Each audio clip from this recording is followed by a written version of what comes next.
ఈశాన్య రాష్ట్రాల్లో 4 రోజులుగా ఎడతెరిపి లేకుండా కురుస్తున్న వర్షాలతో అస్సాం, సిక్కిం, త్రిపుర, అరుణాచల్ ప్రదేశ్, మణిపూర్ రాష్ట్రాలు అతలాకుతలమవుతున్నాయి. భారీ వర్షాలు, కొండ చర్యలు విరిగిపోవడంతో ఇప్పటివరకు 34 మంది మృతి చెందినట్లు అధికారులు వెల్లడించారు.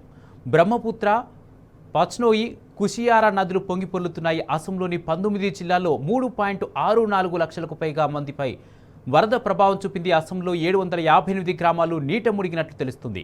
సురక్షిత ప్రాంతాలకు వెళ్లేందుకు పడవలను ప్రజలు ఉపయోగిస్తున్నారు. అస్సాంలో లఖింపూర్ జిల్లాలో లక్షలాది హెక్టార్ల భూమి నీట మునిగింది.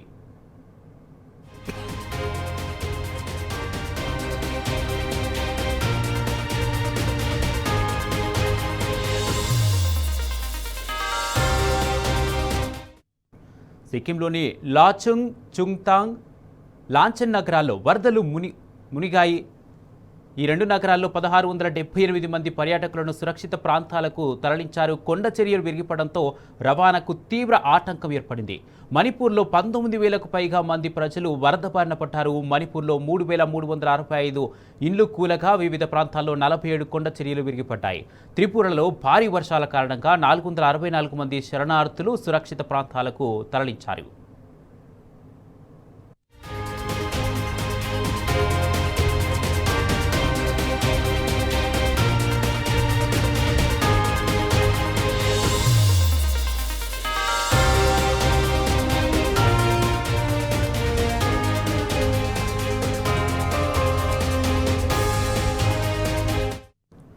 ఈశాన్య రాష్ట్రాల్లో 4 రోజులుగా ఎడతెరిపి లేకుండా కురుస్తున్న వర్షాలతో అస్సాం, సిక్కిం, త్రిపుర, అరుణాచల్ ప్రదేశ్, మణిపూర్ రాష్ట్రాలు అతలాకుతలమవుతున్నాయి.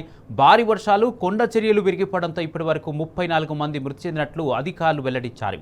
ఈ అంశానికి సంబంధించి పూర్తి అప్డేట్స్ మా ప్రతినిధి లివిల్ అందజేస్తారు. లివిల్, నైరుతి రుతుపవనాలతో దేశంలోని చాలా రాష్ట్రాల్లో కూడా పెద్ద ఎత్తున భారీ నుంచి అతి భారీ వర్షాలు కురుస్తున్నాయి. ప్రధానంగా ఈశాన్య రాష్ట్రాల్లో అతి ఎక్కువగా వర్షపాతం నమోదవుతుంది. ఎడతెరిపి లేకుండా గత 4 రోజుల కురుస్తున్న వర్షంతో జనజీవనం అంతా కూడా అస్తవ్యస్తమైంది. అస్సాం, సిక్కిం, త్రిపుర, అరుణాచల్ ప్రదేశ్, మణిపూర్ రాష్ట్రాల్లో భారీ నుంచి అతి భారీ వర్షాలతో పూర్తిగా జనజీవనం అంతా స్తంభించిపోయింది.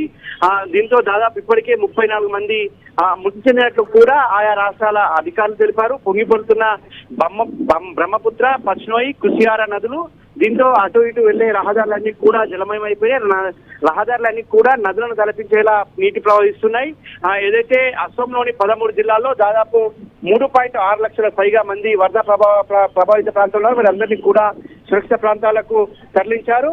ఇటు అస్సాంలో 758 గ్రామాల ప్రజలంతా కూడా సురక్షిత ప్రాంతాలకు తరలించి వారికి సహాయ సహకారాలు అందజేస్తున్నారు. అంతేకాకుండా సురక్షిత ప్రాంతాల్లో అన్ని వసతులు ఏర్పాటు చేయాలని చెప్పేసి కూడా ఇప్పటికే కేంద్ర ప్రభుత్వం కూడా ఆయా రాష్ట్రాల అధికారులకు ఆదేశాలు జారీ చేసింది. ఇప్పటికే ఈ ఈశాన్య రాష్ట్రాల్లో ప్రధానంగా సిక్కిం, అరుణాచల్ ప్రదేశ్ రాష్ట్రాల్లో భారీ నుంచి అతి భారీ వర్షాల నేపథ్యంలో ఇప్పటికే ఎన్డీఆర్ఎఫ్ బృందాలు అక్కడ తిష్టవేశాయి. ఎన్డీఆర్ఎఫ్ బృందాలు ప్రత్యేకంగా సహాయ సహకార చర్యల్లో పాల్గొంటున్నాయి.